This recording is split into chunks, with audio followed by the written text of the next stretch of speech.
Welcome to County Report this week. I'm Anquinette Crosby. Here's what's happening around the county. Coming up in the next half hour, local students create rain gardens to help keep our streams clean, and why it just got a lot easier and safer to ride your bike in Silver Spring. Plus, the opening of this school's new fitness center receives loud cheers and a visit from the governor and county officials. But first, we begin with gang violence. It's on the rise here in our region. That's why the County Council has taken swift action to help fight these crimes. Susan Kennedy explains how the council, police, and state attorney's office are all working together to make our community safer. A host of county officials gathered this week for a joint announcement on how newly approved funds will be used to fight a spike in gang activity here in Montgomery County, including the establishment of a new gang unit. This centralized unit will target leadership structures in Montgomery County through proactive investigation techniques, including extensive grand jury investigations, monitoring of social media, and the use of wiretaps. Additional detectives are going to be assigned to the neighborhoods, to the communities where the gang violence is occurring, where gang members typically operate. Our gang problems are actually very specific in specific areas, and that's where we will assign the detectives that we're getting with this additional resources. Law enforcement officials say between 2000 and 2015, there were approximately 2 gang murders per year. Since 2015, there have been close to 20. The Montgomery County Council, Roger Berliner. Council President Roger Berliner says he and his colleagues are committed to doing whatever it takes to eliminate gang violence here. These criminals commit acts of unspeakable violence. They prey on our youth. They have caused immeasurable pain and suffering for too many of our good people who have come to our community for a chance at a better life. There is no place for them in Montgomery County. And our council is committed to an all-around comprehensive approach to combating this scourge on our community. County leaders say they will continue to work closely with federal agencies on gang-related issues, but want to be proactive in getting ahead of potential gang activity. The announcement also included the signing of a memorandum of understanding between the schools and law enforcement. Much of the new funding will be used in the schools for outreach to teenagers who are being targeted for gangs. And there's no better place to address this than to address this in the schools. This is where kids feel disconnected. This is where the kids are struggling with their identity and their place in the community. And this is the place for us to have a presence. County leaders say this collaboration across all agencies will give them the best chance at identifying and prosecuting these gang members who pose an imminent threat to the community. In Rockville, I'm Susan Kennedy for County Report This Week. Local students are getting their hands dirty by creating rain gardens. Lorna Virgili was at Strathmore Elementary and tells us how their project will make a positive impact. When you get your gloves on, you want to gently lift up the plant that you see right next to the hole and gently put the plant into the hole and cover it over with some earth with your hands. And then with the shovel, you can kind of pack it down around the plant. This is not just a lesson on planting. It is the final touches of the installation of a bioretention garden at Strathmore Elementary School. County Executive Ike Leggett had to put on gloves for this one and joined 5th graders in the completion of a project that started during the summer. When it rains, where's that water going to run off? Lessons learned in the classroom about stormwater management and reducing environmental impact translated into a rain garden that will protect streams behind 4 schools.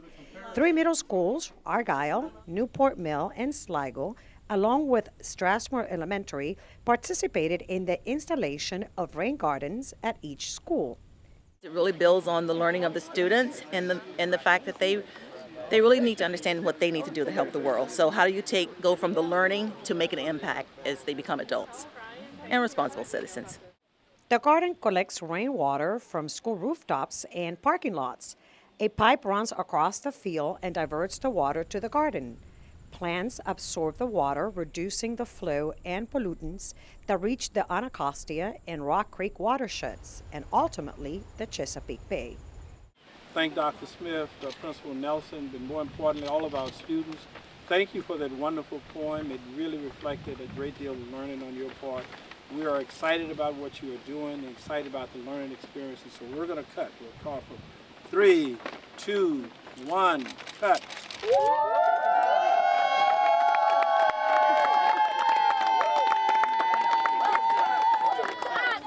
The county's Department of Environmental Protection and Montgomery County Public Schools constructed the projects at a cost of $1.7 million. It's just to the benefit of the environment and the local water quality in Montgomery County. And the intersection of the environment and the kids is something we've all got to focus on. The kids can teach us a lot.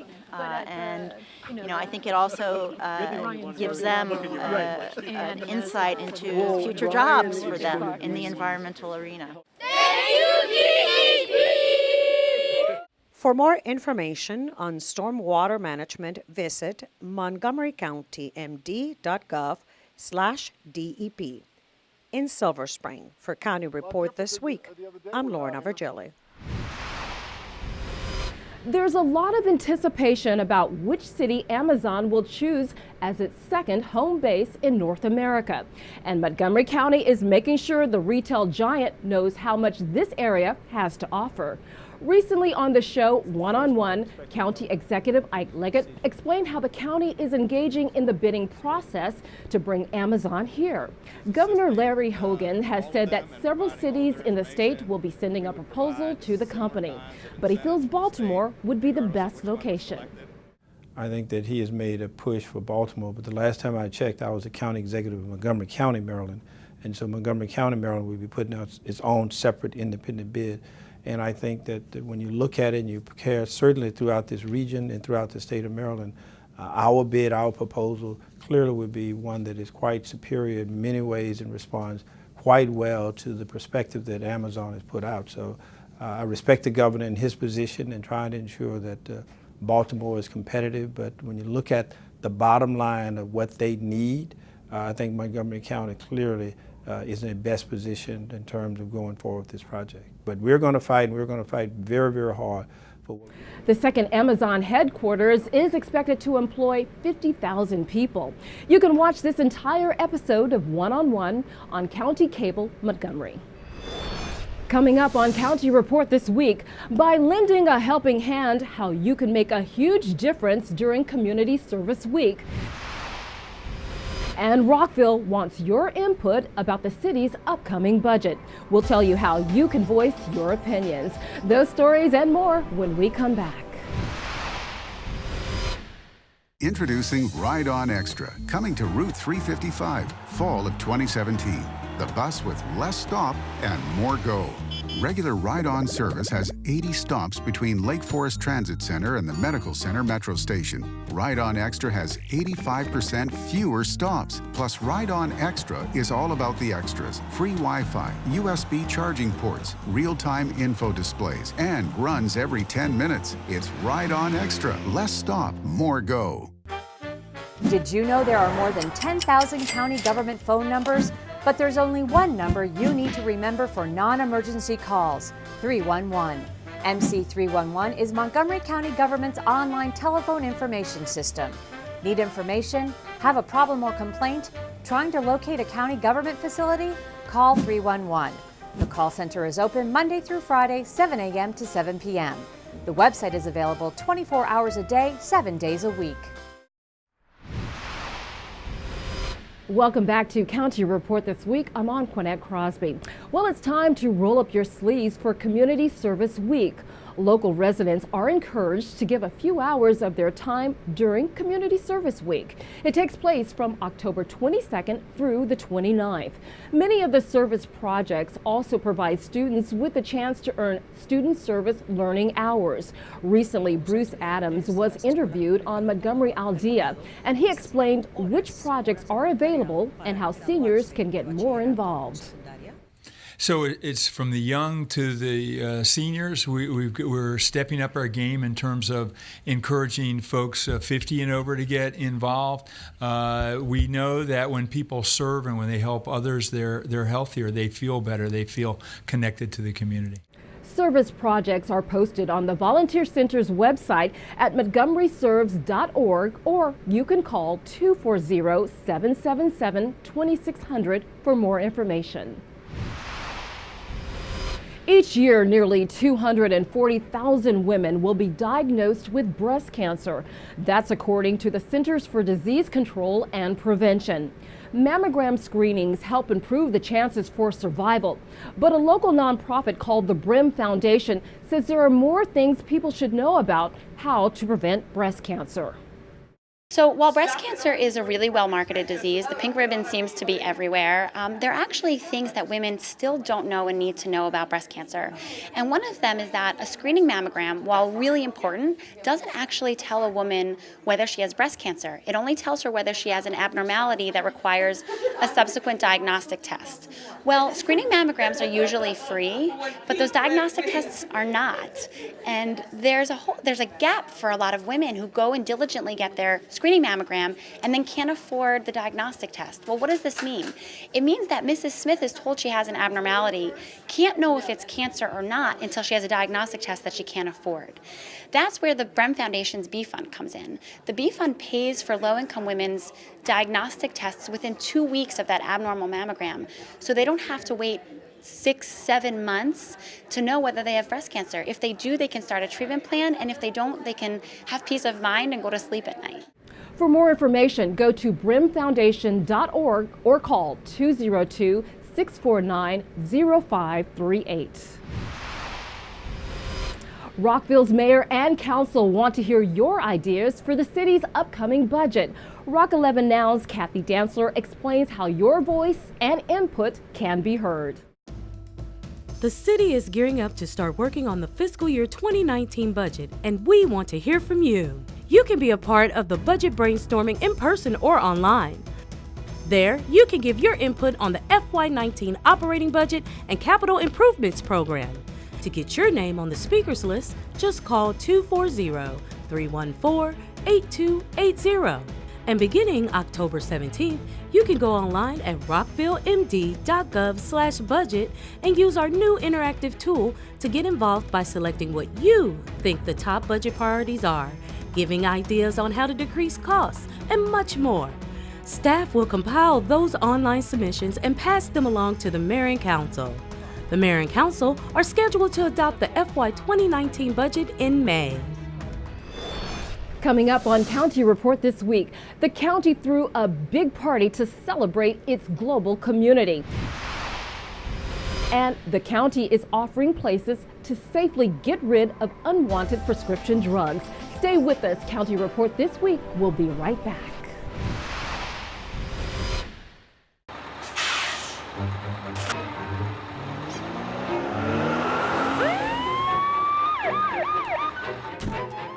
Hey, mister, down here. You illegally passed the stop school bus. I'm placing you in timeout, and this timeout means big fines, plus you really could have hurt somebody. That's why school buses are being equipped with video cameras to help kids like me stay safe, so respect the bus. Welcome back to County Report this week. I'm Anquanette Crosby. It was a pep rally like no other. Governor Hogan, county officials, and a well-known fitness expert were on hand to dedicate a fitness center at one local school. MCPS TV has a story. You guys are the recipients of a brand new $100,000 Don't Quit Fitness Center. Newport Mill Middle School in Kensington cut the ribbon on a brand new physical fitness facility for students and staff. 1, 2, 3. The event was attended by Governor Larry Hogan and national fitness expert Jake Steinfeld. The entire school participated in the celebration of the new fitness center, donated by the National Foundation for Governors Fitness Councils. When you're in school and you're exercising, you're less fidgety. If you're less fidgety, you're more focused. If you're more focused, you do better on your tests. And most importantly, you can look in the mirror and be proud of who you are. It's that upward spiral, I call it. This award is a testament to the hard work and commitment of Newport Mill student and staff to find new and innovative ways of promoting student physical activity and wellness. This program is a shining example of public-private partnerships that can help us change our communities and our schools for the better. Critical corporate partners for the facility include Coca-Cola, Nike, Wheels Up, Tough Stuff Fitness, and the Amerigroup Foundation. On its premiere day, 38 Newport Mill Middle School students were trained on how to safely use the new equipment, allowing them the title of Weight Room Captain. And they become ambassadors of fitness to the other students in the school. I'm going to tell them not to quit, because that's what this program is about. It makes me feel good because it motivates me to do more work. I think it's exciting to get them happy and motivated to exercise. Especially for our special ed population. I think this is a really, really good thing for them. Jake Steinfeld says the goal of the National Foundation for Governors Fitness Councils is to put a fitness center in every elementary and middle school in the United States. Montgomery County put on quite a show to celebrate the cultural diversity of its residents. It all took place at the annual World of Montgomery Festival. MCTV's Joseph Thompson was there and tells us more. International music, food, dance, culturally authentic arts demonstrations, hands-on activities, and more. That's what attendees experienced at the World of Montgomery Festival on the Rockville campus of Montgomery College. The festival celebrates the rich cultural diversity of Montgomery County with the hope of inspiring multicultural appreciation and understanding. This year's theme for the festival is Harvest. Today we wanted to take that theme and talk about the abundance in our community and celebrate all that we have here in Montgomery County, all of the rich cultural traditions. The highlight of the day was the Parade of Cultures, in which performers representing cultural traditions from around the globe encircled the festival grounds. The parade ended at the main stage, where government officials emphasized Montgomery County's stature as one of the most welcoming communities in the country. This reflects Montgomery County. Look around you. See all the great diversity we have here in Montgomery County. This is what we want the rest of the state, the rest of the nation to see, because what you see here today is really, really special. We here in Montgomery County celebrate 170 different cultures, 140 different languages. It is extraordinary. Look around and celebrate as we do in Montgomery County. This was the third time Montgomery College hosted the event as part of its community engagement mission. We exist in a broader community that relishes and embraces the fact that we are indeed the community's college. So it's a natural for us to host this event. Many festival attendees said they appreciated the cultural diversity and learning opportunities. This is a fun time to be with many people from all over the world. It's really nice to see the representation from so many members of our community. Festival is the best. Reporting from Montgomery College's Rockville campus, I'm Joseph Thompson. You can now have a little more peace of mind while biking through downtown Silver Spring. The county has added new bike lanes. This past weekend, several council members attended a bike ride to mark the opening of the new lanes. Crystal Park has the story. Sharing the road will be a little bit easier in downtown Silver Spring with the addition of newly protected bike lanes. The County Council, along with the Washington Area Bicyclists Association, celebrated the opening of the Spring Street Bike Lane in October. Council Vice President and member of the Planning, Housing, and Economic Development Committee, Hans Riemer, has been a longtime bike advocate. In 2016, the council funded infrastructure improvements to develop a low-stress bicycle network for the Silver Spring and White Flint areas. We have a whole model now where we're able to kind of quantify how stressful is this street. Is this a high-stress street or a low-stress street?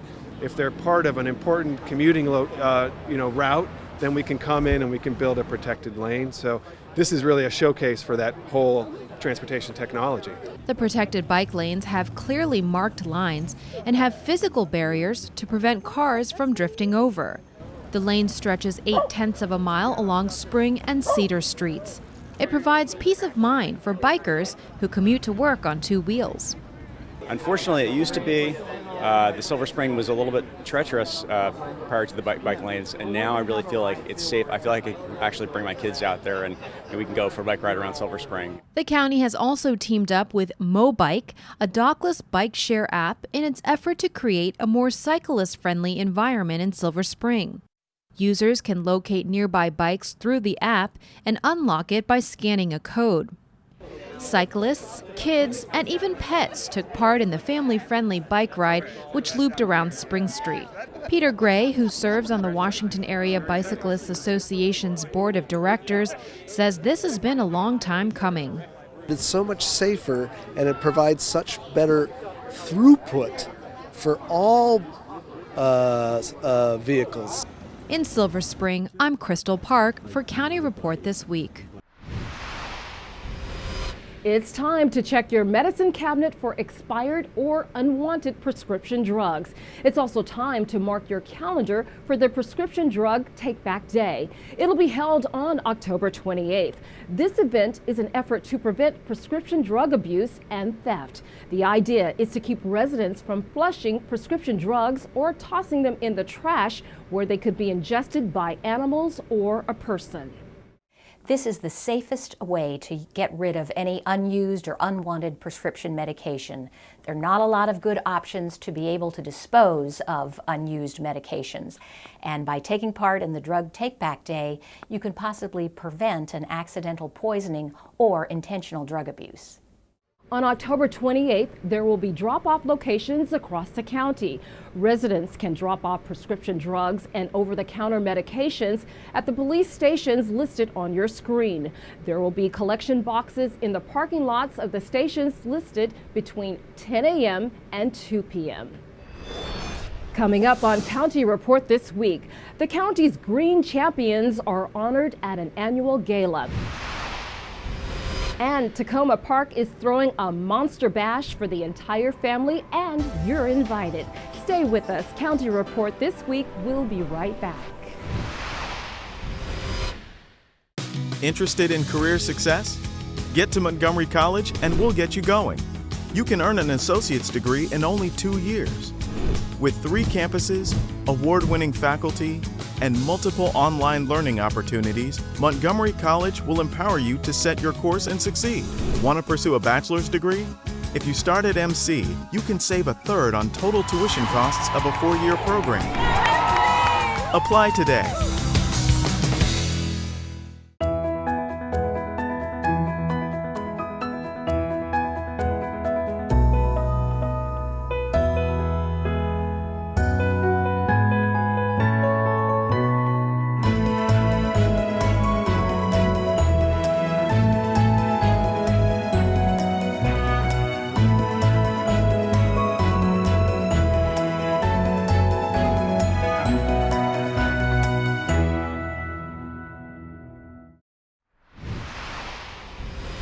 The Montgomery Philharmonic is tuning up its instruments to prepare for the start of an exciting new season. Director Sandra Ragusa is here to tell us more about what audiences can expect. Sandra, thanks so much for joining us. Now, is there a new theme for this season?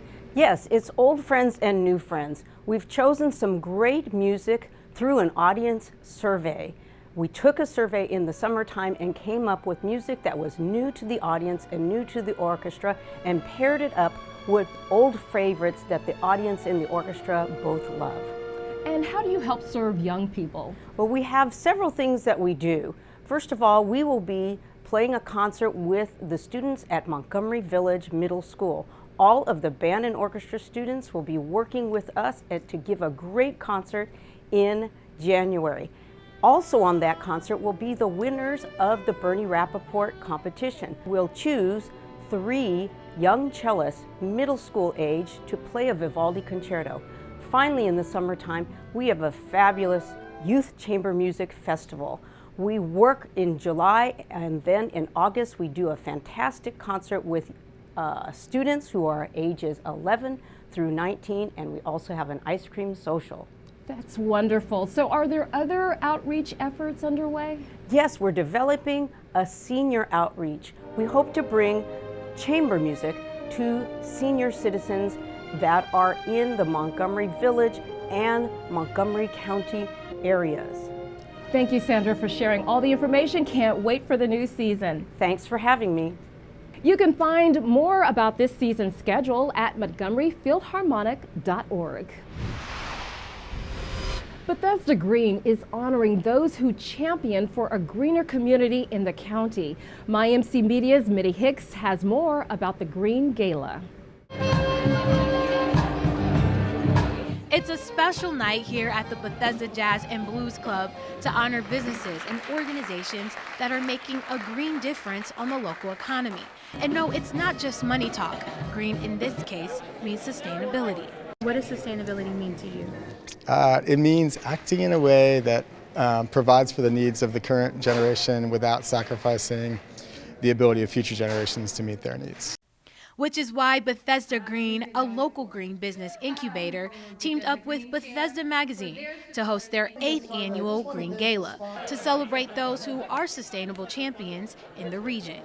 We all know sustainability and the sustainable economy is absolutely necessary, especially now because there's some undoing going on. So we're here to re-energize people. We're here to be infectious. And we are here to make sure that all of us in this room continue to be leaders. Award categories includes the Innovation Awards for small businesses and medium-large businesses, leading by example, and an Individual Leadership Award. We are just so proud and thrilled to receive our award tonight. Our mission is education for the future. We really want our children to understand what kinds of challenges they'll be facing in the world in 20, 30, and 100 years from now. And those here say they hope this gala inspires others, especially businesses, to incorporate sustainable practices. I started my ecology club in high school, and I never thought that I'd be able to make a career in the field, but certainly have been able to. There's a great deal of opportunity available to businesses that address sustainability. So whether it's clean energy, clean water, or organic food, there's a ton of opportunity. In Bethesda, I'm Mitty Hicks for County Report This Week. Do you have a great Halloween costume that you want to show off? Tacoma Park is putting on its annual Monster Bash for the entire family. Take a look. Monster Bash is coming. Join us Saturday, October 28th from 1 to 5 p.m. for Monster Bash 2017. We will kick off the festivities with games, activities, and music in the public parking lot beside the co-op.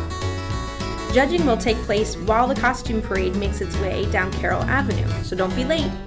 We will end the festivities with a costume award ceremony and celebration in Old Town at the intersection of Carroll and Laurel Avenues. Prizes will be awarded in various age categories for most original, cutest, and scariest. If you would like to volunteer for this event or judge the costume contest, register online at montgomeryserves.org. Due to the nature of this event, walking is encouraged. In order to hold this event and ensure patron safety, there will be various road closures between 11 a.m. and 6 p.m. For more information, including details on street closures and bus detours, visit tacomaparkmd.gov/recreation. We are excited to see you there. It's going to be a spooktacular time. Now it's time to meet our Pet of the Week. Kathy Stanhope joins us from the Montgomery County Animal Services and Adoption Center with more. Kathy? This is Camilla, and she is in honor of Breast Cancer Month this October. Camilla, believe it or not, has breast cancer. Her prognosis is unknown, but she is very lively and extremely affectionate, a very good girl. She's just about 6 years old. She was found as a stray, and she's a little girl. She's only 6 pounds. So we're looking for maybe even a foster home or someone who would just take her in. She's had her surgery. We're hoping for the best, but we don't know what the answer is for her longevity. But she needs a home, and she needs a special home. So if you have room in your heart for Camilla, please give us a call at 240-773-5900. or visit Camilla on the web at montgomerycountymd.gov/ASD.